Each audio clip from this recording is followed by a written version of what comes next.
The guidelines have changed significantly. One group is in patients who have very limited disease, so small hepatocellular cancer, 1 to 3 lesions up to 3 centimeters in size. The guidelines most recently have changed to include ablation as a potentially curative option. So, where it used to be that the only potential curative therapies were either surgery or transplant, now patients can have locoregional therapy as potential cure.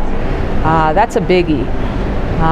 A couple of other areas in which the locoregional therapy panel has expanded is the inclusion of patients with minimal extrahepatic disease who may be candidates for arterially directed therapies, and patients who have portal vein thrombus, tumor in the portal vein. Used to be considered a contraindication to locoregional therapies, but they've been expanded to include select patients with portal vein treatment. So it's really opening the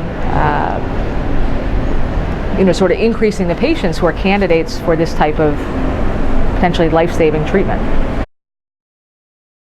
One of the things that I think we're working on, and that I think the guidelines will start to encompass, is imaging follow-up for locoregional therapy, because that's always a big question, is how do you evaluate the response?